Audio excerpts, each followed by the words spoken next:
countdown clock. I really think they need to add like a 10-second version of that. Yeah, it's too long. I mean, that's what she said. Welcome to book club. Yeah. We're book club is about 2 weeks late. This 30 month. seconds in, and I've already made a dick joke. Yeah, that's true. That's on brand. Yeah, we and are relate, usually which is on brand for you. We're looking at usually doing that first Wednesday of the month, so we can look back at the previous month's books.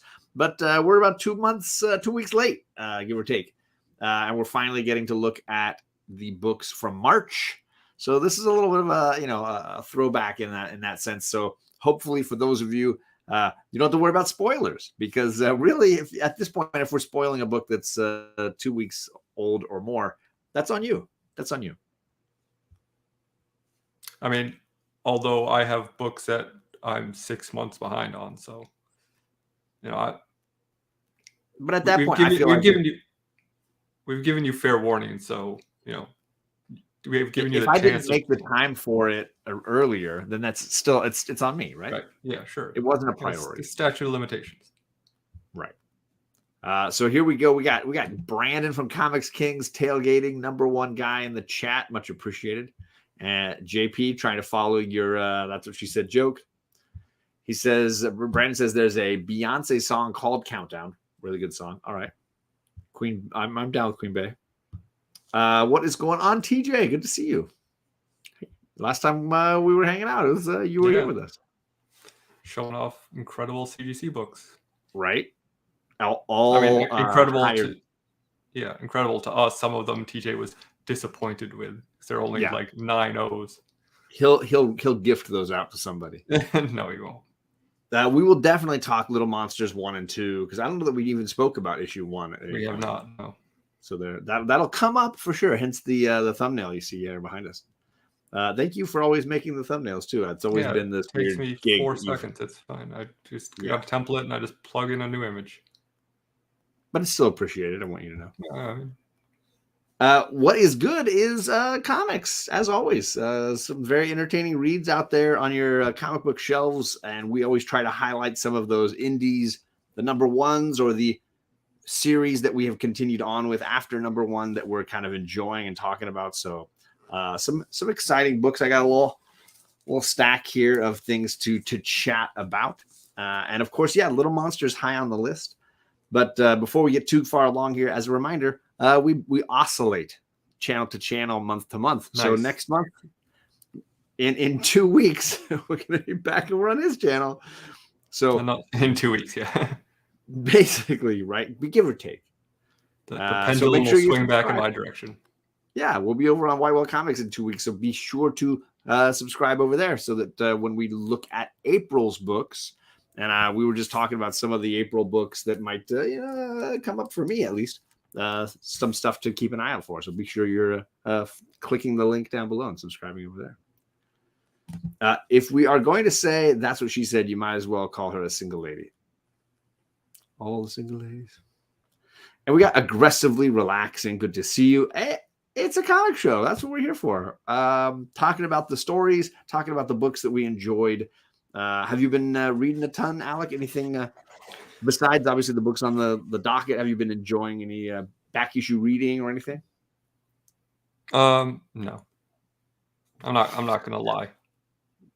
Like, I don't need you to lie. Yeah. Well, when I can. No. Like I said, I'm behind 6 months on some books that I don't have time to read back issues. I feel you. John's propensity for being late is now weeks instead of minutes. I mean, that's really mean. but accurate. Not accurate. I was going to say not inaccurate. No, I mean, we weren't live yesterday because I was at Disneyland. Is basically, and last week was because you were at Space Camp. And because I was, that was a last minute thing that came up. But yes. Yeah, but still, I was here in the chair and you weren't. Yes, this is true. You were sitting there with just staring at a blank backstage. I haven't eaten or slept in 9 days because I've been waiting for you. The link. Yeah, I sent you the link to the show 2 weeks ago, and that's why I look like this. So hey, did you know Jeff Lemire and Dustin Nguyen have a new comic book? I did know that. Yes. It's now 2 issues in, and In fact, it's a vampire book. spoilers. It's like a post-apocalyptic vampire book called Little Monsters from Image, having a look at I don't know, it feels like Children of the Vampire Corn Apocalypse to me. Like there's a group of kid Yeah, it's vampires. definitely like a mixed genre book for sure. Yeah. And they're surviving the apocalypse and discovering their vampire abilities at the same time. I will say, as a big Descender fan, I went into this series with maybe hopes that were a little too high, and I was very disappointed by issue 1. So much so I legitimately considered not getting issue 2. And then I liked issue 2 enough that I'm thinking about getting issue 3. That's basically where I am with this. So I want you, before I share my thoughts, I want you to expand on that a little bit about why you hated issue 1 so much. I felt like the characters weren't given enough. I didn't care or know enough about any of them to feel like I was invested in what they were going through.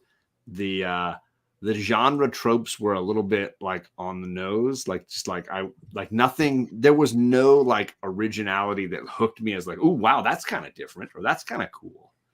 It just felt very flat to me as a story, and the characters really didn't hook me and interest me at all.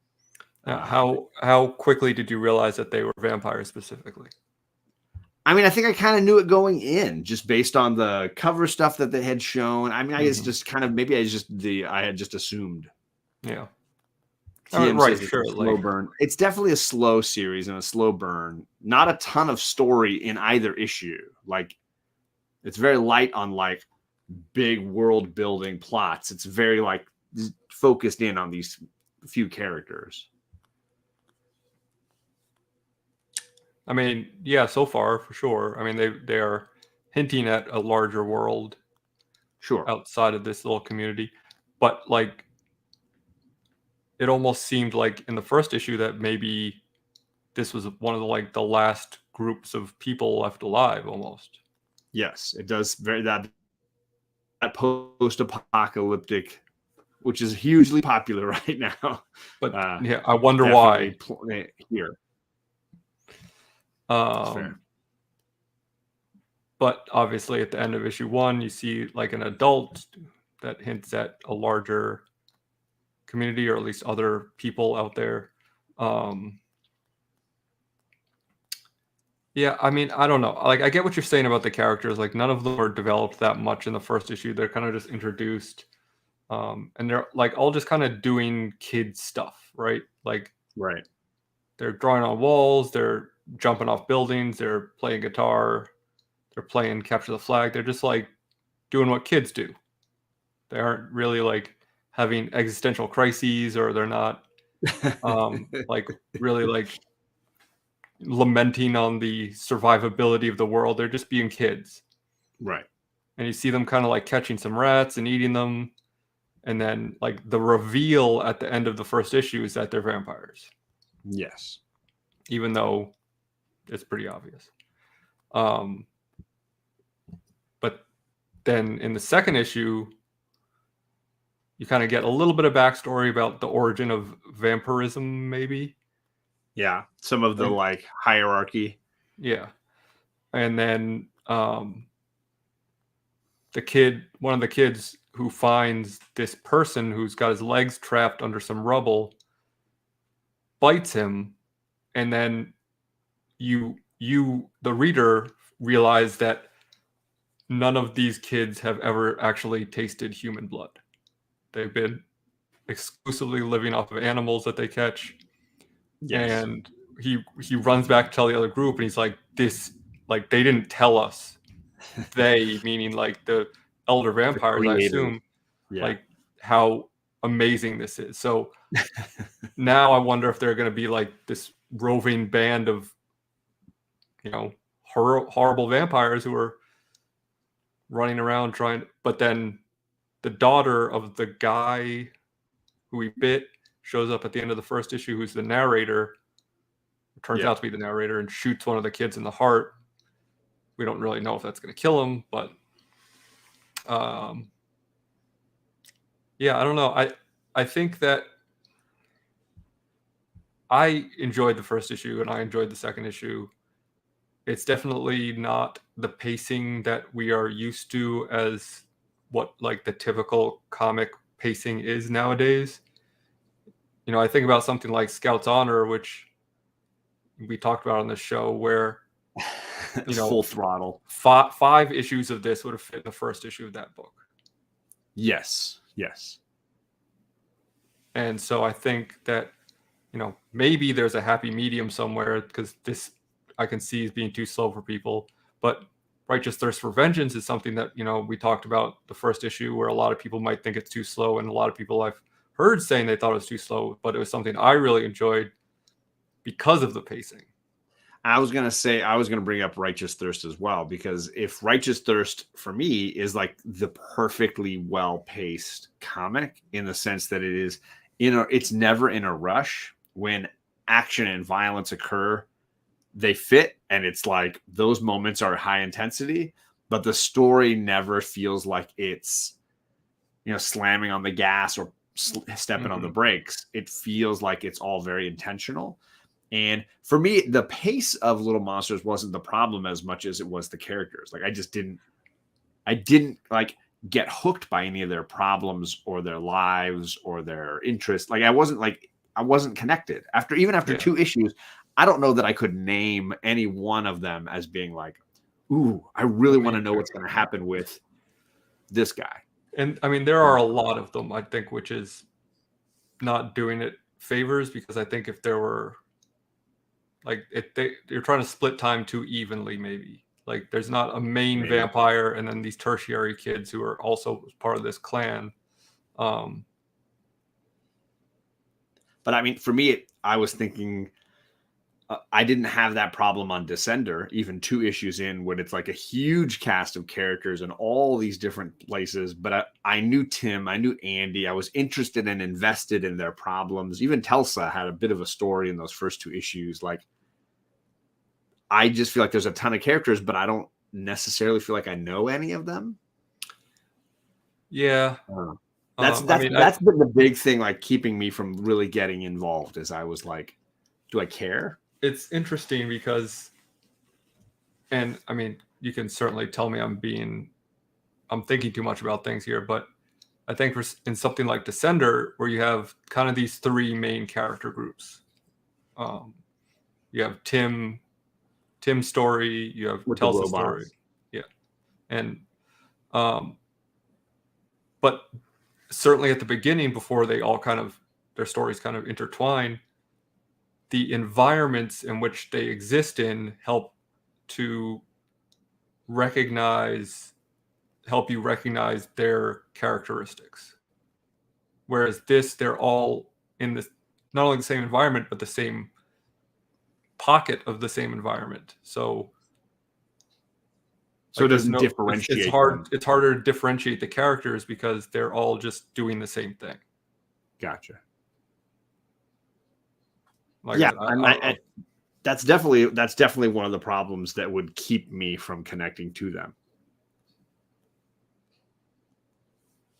Sorry, it looks like my internet's getting a little slow here. Sorry if I'm getting a little jittery. I mean, spoiler. Yes, characters are already dying right off the bat here. But again, like I said, like, we assume he is dead, but it's a vampire, so we don't know how they're. Don't trust how the they're killed in this world. Yeah.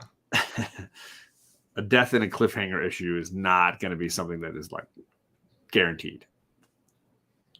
And I assume that, like, the, you know, god vampire, for lack of a better term, the null of this world, is going to somehow be reintroduced in this current timeline, or at least more flashbacks to him, and because they spend enough time on him. It's very interesting. Like, the way they introduce him, because he is introduced as this scary, horrible vampire boogeyman, but he immediately shows empathy towards this daughter he just attacked her father. Right. He says, "Oh, I've been traveling," and we don't know if he's being honest or not at this point. But he says, "Oh, I've been traveling. I'm so hungry. Like, I thought he was alone. I didn't realize you were here." And instead of saying like, "Well, I guess I got to kill you too," he basically says like, "I'm going to give you eternal life." And he has no reason to do that. None. So for me, like, a big hook obviously was, I think Dustin Nguyen is terribly talented, and I know Jeff Lemire is incredibly consistent, and that's what made me really sign on for a second issue. And I will say I liked the second issue more. It still had all this. I had all the same qualms after issue 2 that I had after issue 1, and I also will say, like, I'm not in love with the Nguyen artwork on these pages. Like, I never turned a page and was like, wow, that's really impressive. It was just, yeah, I mean, it was not his usual for me. I don't know. I enjoy the black and white because it seems tone appropriate with like the selective color for the blood and the drawing on the walls and stuff. I think it's interesting. But yeah, I mean, compared to something like Descender, where you get that full color watercolor, it's like it's hard to compete with that. But I will say that, much like Descender and Ascender, it really feels like these two creators share an artistic vision, and that they like, because a lot of books, they feel like, to me sometimes, like they're pulling in two different directions. Sure. And Brubaker and Sean Phillips comes to mind as another duo that clearly have their eyes focused on the same point. And obviously they've been very successful together for quite a long time, doing Criminal and Right. Fatale and Kill or Be Killed, like all these books that clearly they're moving the train in the same direction. And I feel like, well, and despite whether or not you like these issues, or if, other people chat complaining about them a bit, it never feels like there was a conflict in creativity to me. No, I didn't feel that way either. And I had just finished their Robin and Batman they did together miniseries that I thought was really well done as well. And I think Nguyen nailed a lot of the artwork there. This just didn't feel as strong. And I'm not saying that it's bad. It's just I was waiting for some breath-catching moments, I guess.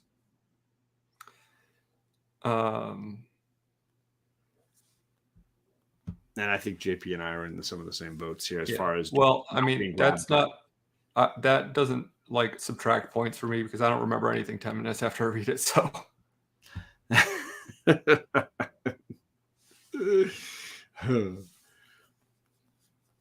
So I guess the question for you is, I'm assuming you're reading you'll get issue 3. Yeah, I've already put this on my sub list like before issue 1, just because I like these creators so much.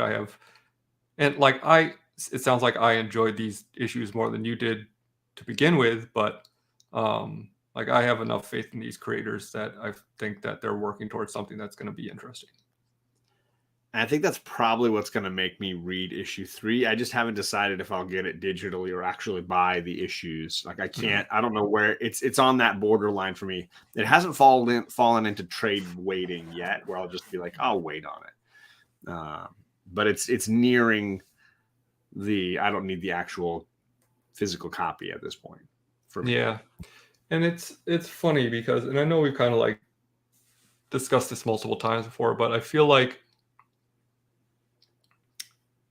to really enjoy reading comics to their most, like the most potential that they have nowadays, like the purest form or whatever, is to read trades. Like buy books that you want the covers for, or that you want for collectability on Wednesdays, and then buy trades of the books you want to read, because that's what they're written for nowadays, and they're just going to read better that way. You know, you read like one issue of Righteous Thirst for Vengeance, and it's like, okay, that's cool. But you read 4 issues of Righteous Thirst for Vengeance, you're like, okay, this feels like a movie now. Right, exactly. No, I can see that, and I've certainly been trade waiting or trade reading more in 2022. I just I was giving Lemire and Nguyen the benefit of the doubt, and now I'm like, because I would say overall this is probably like this. I didn't hate this, but it was like a 7 out of 10 for me, which is surprisingly low for those two creators. Sure. Just because of how high their averages are. And I'm not saying that I'm going to start doing that simply because like it's hard to break a habit of buying books and reading them for so long. Right. Trades are like streaming a show on Netflix. Yeah. I mean, a little bit. Blowing through all the episodes. Yeah. Instead of waiting week to week. Yeah. I mean, exactly. It's like buying a DVD box set for those of us who are old enough to remember times before Netflix. I was just watching Raiders of the Lost Ark today, and I have it on DVD. Otherwise, I would not have been able to stream it because it's not streaming anywhere. Interesting. See, it's beneficial. Surprised it's not on Disney Plus. I think it's just one of those that's like still in limbo who owns it. Yeah, the streaming rights and kind of where they went. But we came off of the Indiana Jones rides at Disneyland, and the girls were like, I don't remember these movies very well. And I was like, you're like, okay, I know what we're doing. I got you. So Charlie and I watched Raiders today. Gore Vidal, good to see you. Gore says, I'm from a different mindset. Singles are fine. I think I like thinking about the story, the chapter, the moment. Yeah, there's something to be said for the water cooler enjoyment of like read an issue, think and dissect the issue, and then wait on the second kind of thing. And I agree with him idealistically, where a good single issue is perfectly enjoyable, and I will enjoy it more than reading a trade. But just the way the industry has turned, there's so much money, they make so much money on trades that like I feel like a lot of the editors are pushing for things that are going to read better in that format. But I mean, I think AWA is a company that's been doing a really great job in that design of like get the 5 issues done in advance, then release them consistently, drop that $9.99 trade. I think it's been clearly working for them the last year.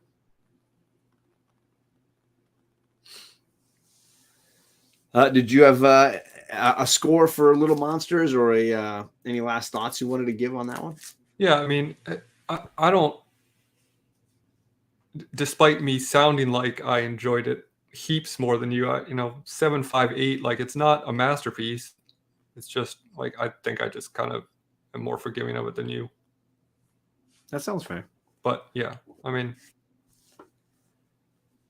had cool moments, but I don't like dismiss any of your criticism. I think it's all, I mean, I usually do. As I say, you're so chill and polite about it. So there you go. That's Little Monsters, Image Comics, Dustin Nguyen, and Jeff Lemire. Issue 2 just recently dropped, so they're both should be on your LCS shelves.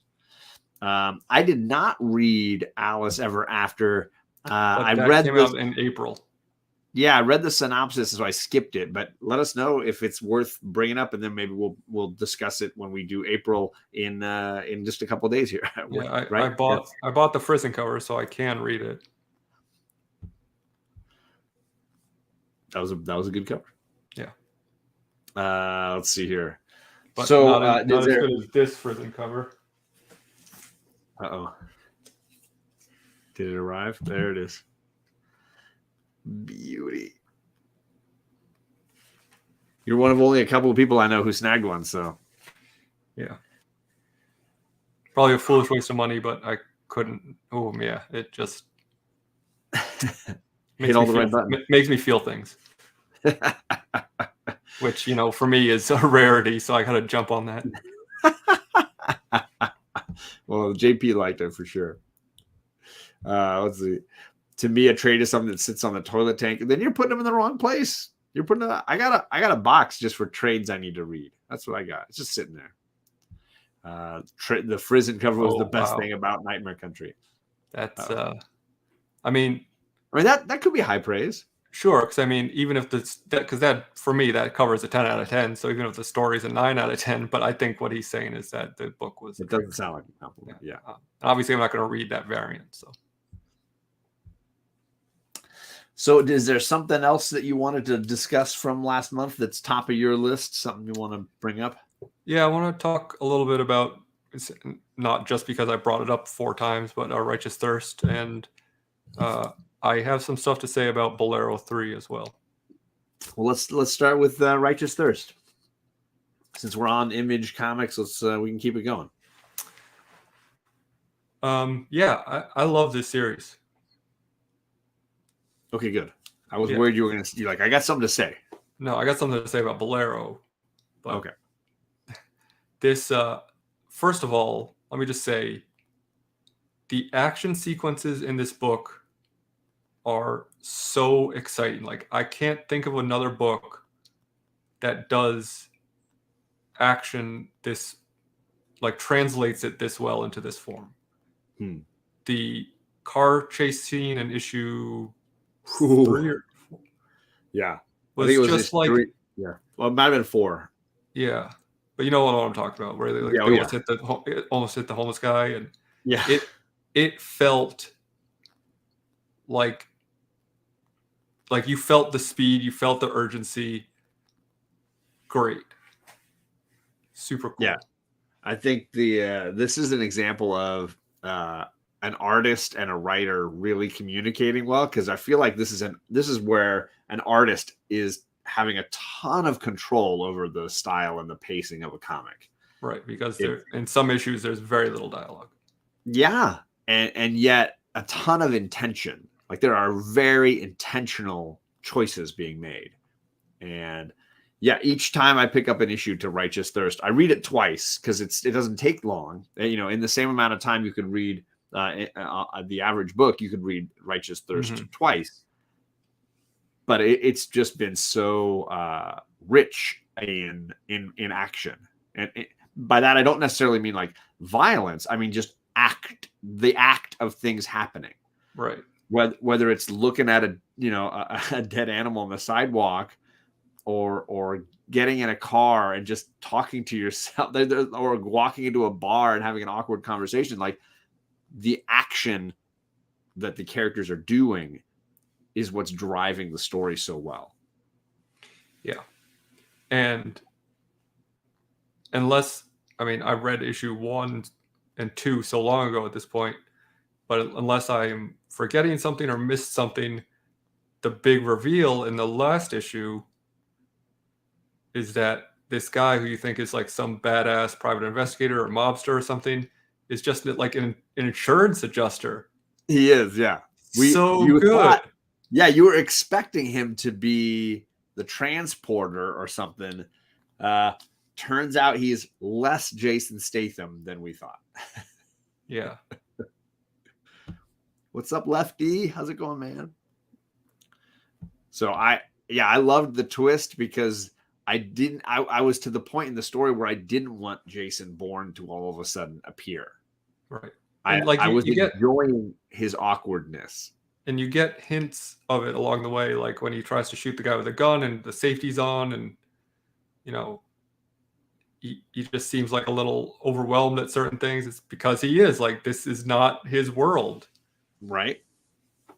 But I think we talked about everyone on the bad guys team think he's some badass. Like, he's got them convinced that he's like this super killer. Yeah. Because at the beginning, it was like there were so many ways for the story to go, so many options. But I think both of us felt strongly that like all the options could be great. Like there's no Like, I just want to see where it goes. And I was so invested in this guy, just seeing the way he looked at the world and the way the world was sort of expressed around him was fascinating to me. And even just, looking at a dead animal at the bus stop was like fascinating to me. And then when the stakes got elevated in issues 3 and 4, then you're already so invested. I mean, for me, it's what I want in a comic, where issue 1, I was invested in this character and I wanted to know what he was dealing with and why he was operating the way he was. And I think it's been a very worthwhile ride. I want to say the first 5 issues are in a trade that you can already get. Probably. So yeah, I want to say I saw a trade for issues 1 through 5, and this was issue 6 that dropped. Yeah, issue 5 ends in a moment that kind of feels like, and issue 6 does take the story in a new direction a bit. So again, like I was saying, how things are written for trade, although I've been enjoying reading this issue to issue, but yeah, I feel like one of the themes that it has that it kind of is focusing on is like subverting your expectations in a lot of ways. Definitely. Yeah, definitely. Because it has all of the components of a John Wick movie, but its attitude is very much like, yeah, we don't really want to do that. Like, we're gonna do this instead, Or even just like when he's at the bar and he's talking to the guy who's trying to get the fake IDs. Yeah, the passports from, and he's like, oh, who's the guy with the Band-Aid on his nose? He's like, oh, he's a crazy militia guy. Like, don't worry about him. And then the crazy militia guy shows up at the end of issue 5 and like pointing a gun at him and saying like, I'm not going to kill you. You're worth more alive. And you think, oh, he's going to turn him in or whatever. But no, he's just like brings him to his compound. He's like, yeah, we're living out here. We're doing our thing and living off the land and whatever. And like, you're welcome to join us for as long as you want. Yeah, I don't know. It's super fun and like action packed. No, I mean, not action packed, but like the action sequences, like I said, have such an impact and so like do their job so well that it feels like it's action packed, even though like there's some like 3 pages where he's just looking at a roadkill, like you said in the first issue. Well, and I've I think every time we've talked about it, I've referenced a different comic book and film, The History of Violence, because it felt very authentically kind of in that same style of, you're in a world with characters who seem like they're on the edge of a violent world. They're on the edge of violence, but you just don't know when it's going to happen. And then when it does, it's very startling and impactful, but it's not an action comic. It's a comic about characters doing things and their actions further the story, but it's not about the violence. It's more about the impact of it. This is not Action Comics. That's published by DC. See, there you go. But yeah, I mean, like something like John Wick 3, I thoroughly enjoyed, but it is from 2 minutes in till the end of the movie is just an action scene, basically. Yeah. And, for what it unapologetically that, and it's great. Yeah. But this takes the approach of like, the louds are louder when there's quiet. The highs are only high because you have lows. Yeah, it just balances its story really well and has the patience to know that they're going towards something. And I think that it's a creative duo that is willing to trust one another in that pacing and in that setup to know that it's going to be worth it. So, because so far it's been terribly worth it, like really, really good. Yeah. So I definitely recommend it. Yeah. So there you go. That's another Image book. That's Righteous Thirst for Vengeance from Rick Remender. And I'm going to struggle with the artist's name, but it's Andre Lima Araujo. Sure. 9.4 near mint for me. Yeah, this is definitely in the mid to high nines. Like I am definitely happy with this one. I'd say I'm somewhere in that 9.5 for sure. All right, you said you got something to say about Bolero, so let's dive into this. This is issue 3 from Image Comics as well. Wyatt Kennedy and Luana Vecchio. I got a different cover. Okay. Hopefully the interior is the same. Yeah. I'll let you start with this one. I'm still really enjoying it. I think it's different than anything I'm reading, which is sure. the best thing it's got going for it. It might be just coming off of that Midnight Library novel that I read last year that had a great hook of somebody getting the chance to look at different lives they could have lived had they made different choices, and getting a chance to experience those options, and having a character going through similar things here. There's a sort of hard R-rated Alice in Wonderland thing that I'm just digging about this. I felt the first 2 issues to me, I felt like, this is out there. I'm not fully understanding it yet, but that's what the story is for, to kind of build upon these ideas and stuff. This was the first issue where I felt like, okay, I am feeling lost. Like I don't know what's happening. Okay, so what was it that was throwing you? I'm gonna have to remind the whole thing. Like we went all the way down to one jump left suddenly. Like she's in this world with this guy where they have this full-on relationship, and then like she's talking to her friend and she just like believes her about this crazy cat story where she can jump through realities, and then you find out that like other people can just go into this thing as well, and one of her friends has also been jumping. I don't know. It threw me for a loop, no pun intended. So for those that don't know, the main character in this story was in issue 1 was dealing with a really bad breakup and struggling with some self-destructive tendencies. Banged a guy in a parking lot outside of a concert venue where her friend was playing, and the experience that she was going through was so traumatic that the guy that she was hooking up with decided to tell her about this option of, hey, there's this like door. If you open it, you can then skip around. You can, firstly, you meet the crazy cat. And I don't know if I've got an image of the cat ready here. There's the crazy cat. You meet the crazy cat, and the crazy cat will hook you up with all the alternate dimension versions, realities of yourself, and you can do a certain number of hops. Your complaint about the number of hops definitely irked me in issue 2 when she was supposed to have 30, and really quickly we get to single digits. And now she's at her last one.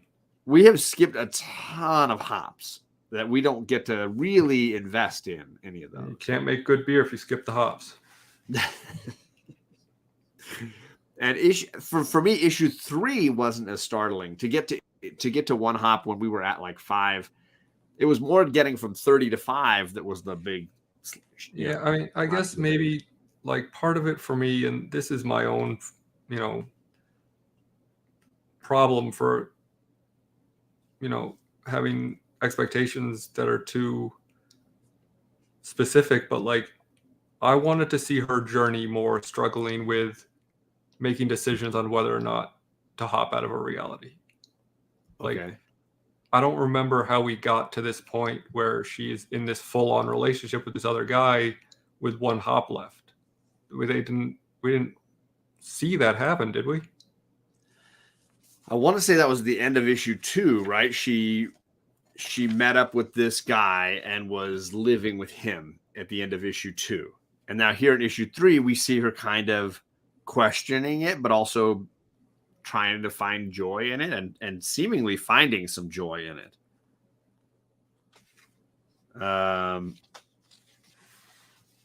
So I want to say he was a big part of the end of issue 2, as I recall it. Probably right. But yeah, you do get her questioning it all and realizing that it's not. I mean, clearly we know it's not only her jumping around in this Alice in Wonderland place, because the guy she had met in the parking lot was doing it as well. But to know that there are friends of hers simultaneously experiencing these options, that was a big kind of a shock. Yeah. And I don't know if this, I mean, the trying to find it, the specific thing I wanted to mention. But there are like some errors in the lettering. Oh yeah. There's one panel where twice 2 words are like should have a space and they're not. Oh. I don't remember. I mean, I might have read it and been like irked, but then forgot about it. And then there are bubbles that like feel the wrong size for the text. And then there's, oh, here it is. Sorry, let me. I'm like trying to look, and I'm like, hey, who can make it bigger? Oh, I can make that bigger. And when he, and then that makes, and then I thought this might be a stylistic choice because it's while they're drinking, I think, but like I feel like the words are too close together, like top to bottom.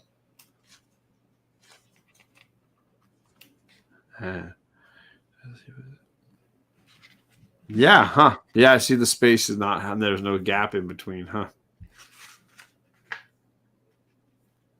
Here, let me. I don't know if you can see that, but like I feel like the words are all on top of each other. Yeah, it's very pushed in on there. Yeah.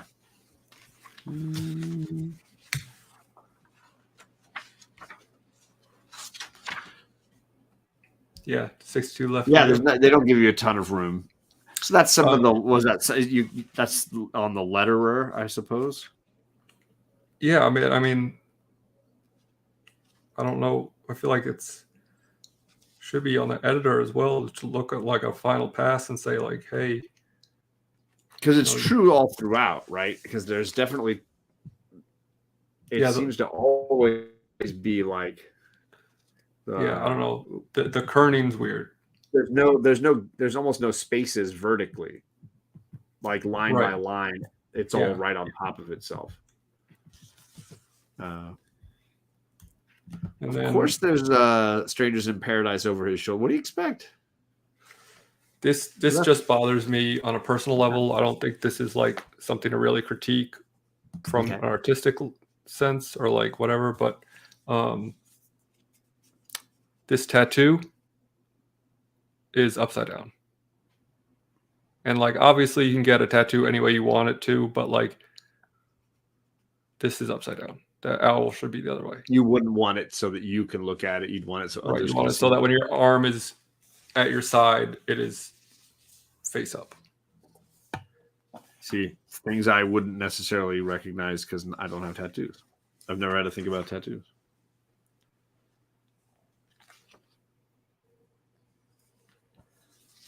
So story-wise, for me, it's been entertaining enough and buck wild enough as far as what these characters are experiencing and the transitions of one life to another, that I'm definitely staying with it. Like I don't imagine myself skipping issue 4. Yeah, I mean, I don't. This isn't an ongoing, so I don't know how many issues it's supposed to be, but yeah, like we're got to be at least halfway through. So yeah, I'm not giving up at this point, but it just. I mean, I would assume issue 4 might be the last one. She only has one jump left, but then we're introduced to the fact that other characters are jumping. So who the hell knows? Yeah, it instantly gives you a variety of variables because now it's like your 30 options and my 30 options create an epic variety. Yeah, what's 30 to the 30th power quick? I'm not going to do this. Any math whizzes in the chat who can do that real quick? I mean, they probably could open that computer. So yeah, I thought it was a 5 or 6 issue series. So I was, by the time I finished issue 1, I was feeling pretty strongly that I would get all 5 just to kind of see what's going on. It happens when a book from overseas is translated and printed to English for the American market. The spacing and lettering and borders can change. So maybe that was it. Luana Vecchia. Was this initially published in another language? I mean, it does feel European to me in a lot of ways. Yeah. In the same way that Carmen did, right? Not just for the sake of nudity, but just for the sake of fluidity of story. You know, yeah. the story was not rotely Western. Yeah, like Carmen, says Lefty. There you go.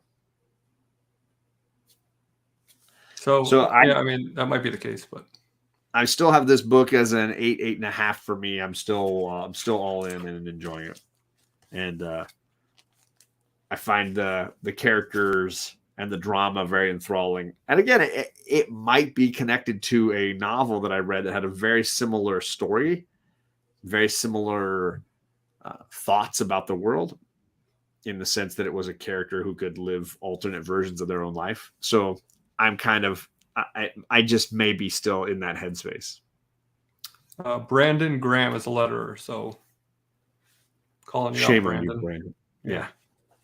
Do better.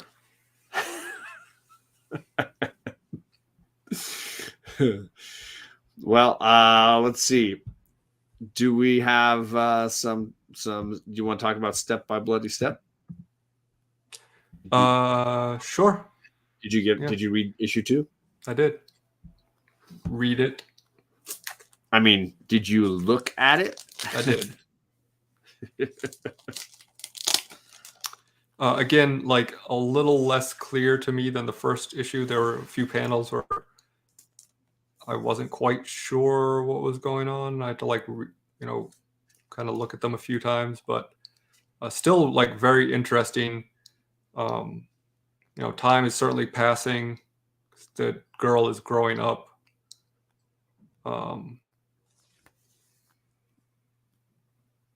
Yeah, I mean it's like still super unique. I will say, like, the universe that's created and the storytelling skill that Mr. or Mrs. Lopes, let's see here. No, Bergara. Wait, why is Spurrier gets 3rd billing? Nice. Lopes is the color. Matthias Bergara. Yeah, the artist. Cy Spurrier did limited work. Right. So you only had to plot it. There are definitely like moments where I'm like, I feel like I'm missing a panel. Yeah, that's what I was talking about. Yeah, and I think that's the only complaint I've got. And like you're saying, going back and reading it again, I could kind of piece what I was missing. But I've been enjoying this a ton, and I like the visual look of this world. Gives me some monstrous little birds kind of vibes as far as the fun visuals that they create here. I didn't like Rain Like Hammers 62, and it might just be that me and that artist, I haven't yet to connect with one of their pieces. But Step by Bloody Step, I think maybe the Cy Spurrier influence that's making it work for me so well. And obviously we have in the past nitpicked panel to panel transitions in multiple books, but I think when you're telling a story without dialogue for the 99% of the time, like your panel to panel has to be spot on. That's exactly what I was going to say. Yeah. You can't, there's no shortcut. You can't rely on that exposition to carry the reader through. What is up, Ruben? Good to see you, sir. I hope you're having a good night. I have not read Animal Castle, but I hear good things. Gore, yeah. The last issue of Sandman is just spectacular. A single issue every morning before going to work. The final issue, I can't imagine a more satisfying end to his run. So I'm like way behind. I haven't even gotten a quarter of the way through the first omnibus of the 3 omnibus. So, but I'm glad to hear that people feel so strongly about the ending. I think I read issue 2. Now I'm struggling to remember if I read issue 2 of the We Live. I read the 2-issue launch. I want to say I might have read issue 2. The black and white or whatever it was. Yeah. I'm trying to. It's like a Pokemon game. There's 2 different versions of it. Did Graham do the lettering as well? Is that what it was? Yeah, that's what I. Okay. Oh, okay. That's where Rain Like Hammer came in. I see. So far, only Righteous Thirst seems like something I should time on tonight. Spend time on, maybe? I don't know. Probably that's what it is. Okay, so the second issue hasn't come out yet. Okay, that's what it is. Okay, good. I was worried. I had like, did I miss that issue? I don't remember. Yeah, I do think JP of the choices for your channel, of course, but for just like readers in general, I think Righteous Thirst is the most easily accessible and enjoyable of the books we're talking about. Yeah, and I mean, I understand that like I like a lot of comics that other people aren't as enthusiastic about, but if you like books that I tend to like, Righteous Thirst definitely gets like the biggest stamp of approval.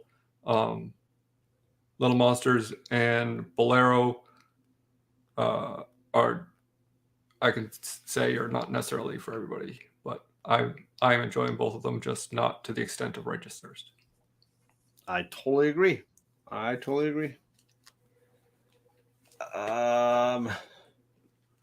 We're up at 52 minutes. So yeah, Step by Bloody Step, I'm definitely getting more, and I would put it in the 8590 range overall for me. Yeah, it's no, I didn't say I like a lot of comics. I said a lot of the comics I like, other people don't. There you go. Did you have any other books you wanted to discuss, or was there more about Step by Bloody Step you wanted to mention? No, I mean it's hard to talk about just because, like, again, there's no dialogue, so it I take my time looking at it, but it still reads like so fast compared to other books that it just feels like there's like, imagine if we were still doing the old style of New Comic Book Day book club. We're like, oh, let's read Step by Bloody Step, the new Sykes Furrier book, and then we're like, we have to spend an hour talking about this. We would have found a way. He's going to cut it because Chip and Ram V are taking over Batman. Wait, Ram V is taking over Batman? I thought it was just Zdarsky and I can't remember the artist. I didn't know Ram was taking over Batman. I'm not a fan of dual writers. Not a fan. So if that's the case, that might totally change my opinion on that. I mean, I'm a fan of dual writers when they work in conjunction with each other and not necessarily like Gotham Central was Brubaker and Rucka, but they kind of like handled different parts, but it blended together. Okay. Rather than like 2 writers trying to write Ramvi's doing detective.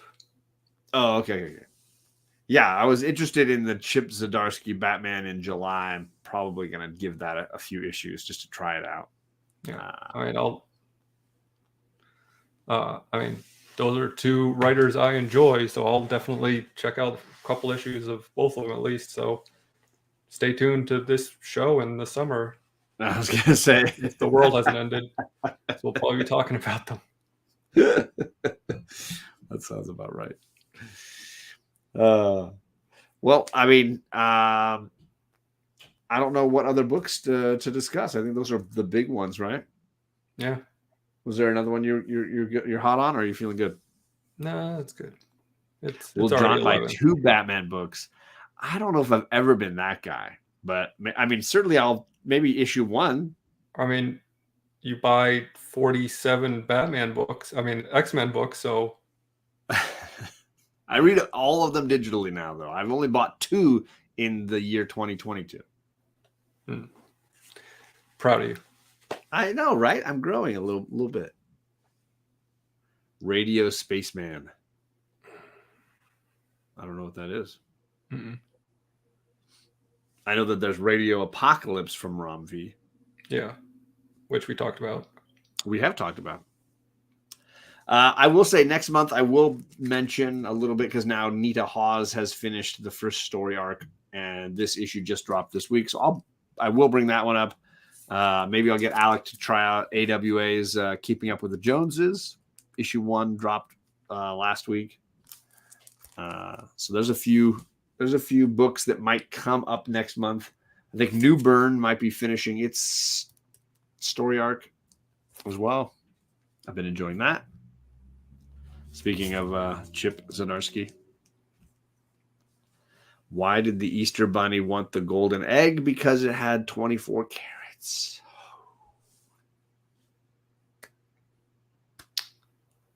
Have I ever told you that I don't like Velcro? It's a ripoff. There it was. I enjoyed it, Old Wolf. I think it's a solid issue 1. I'm curious to kind of see where it goes. It feels like AWA's version of The Incredibles in a kind of little more serious, gritty kind of way. So I'm curious for more. Anything coming up, Alec, that we should mention before we jump out of here? We got D&D on Sunday nights on JP's channel. This is true. Is this are we on this week? Or are we all? I can't even keep track anymore. I don't know. I don't either. we missed a week. We'll see where we are, but that has been a reoccurrence over on JP's channel. I know that Old Wolf is trying to put together a drinking show tomorrow night, and I don't know if I'm joining for that, but I know that he is interested in doing that. I don't think I got anything else really going on. Tomorrow morning, just hanging out with the girls, probably talking about Disneyland because tomorrow morning, some fun time. No, God, that's not tomorrow. Saturday morning. There you go. There it was. So that'll be the girls and I Saturday morning. But I don't think I have anything else scheduled at the moment. Yeah, that's about it. I don't have anything coming on Monday. On Tuesday, I know I've got Omni X-Men on my channel, although technically we're in the middle of Omni Marvel Fanfare. So we're doing some of those. We Marvel Fanfare issue 2. Follow John on TikTok. Yeah, TikTok sensation. I am showing up Friday. Okay, I am showing up Friday. And now JP, I'm not sure when the next Black Hammer is, if that's this week or the week after, but I know we are working on volume 2 of Black Hammer as well. No, actually, I think we're working on volume. God, it's so complicated, the numbering system for Black Hammer. Yeah. We're working on the first non Black Hammer farm storyline book. Yeah, so that's coming up. I'm not sure if JP wants to tell the chat what it is. And at some point, I'm going to be on JP's channel again doing Usagi Yojimbo. I know he's finishing, wrapping up season 4, or is it 3 of Omni, of his indie book club. So then he'll start the new season. But, certain books carry over. I think that's all I got. All right. Stay safe. That's it. Yeah, right. Stay safe, everybody. Haven't officially scheduled. Okay, good. It's all right. Life finds a way. So I get it. Season 2. Well, season 2, really? This is season 2? I feel like we've had more than that, but okay. Everybody, thank you for coming by and chatting indies with us. If there's any indies that you think we're missing that we need to, add to the list, we're always looking for big 2. I mean, listen, I want good superhero stories. It's true. It's true. So if someone's reading a book and they're like, oh, this is a real sleeper, you should read We Are Robin, or I don't even know what the titles are. JP was talking about Black Widow, the 15-issue Black Widow by Kelly Thompson. Was supposed to be spectacular. I'm going to read that digitally on the Marvel app because it's mostly on there except for the last 3 issues. So you can just power through the whole thing. Yeah, I will definitely give it a shot. I'm here. It's great. And all the Adam Hughes covers are pretty awesome too. Yeah. By the Horns. Okay, Jay Dunya, there you go. Something I got to look for. Thanks everybody for coming. And in a few weeks, we'll be back over on his channel to talk about books for April. So be ready for that. Bye.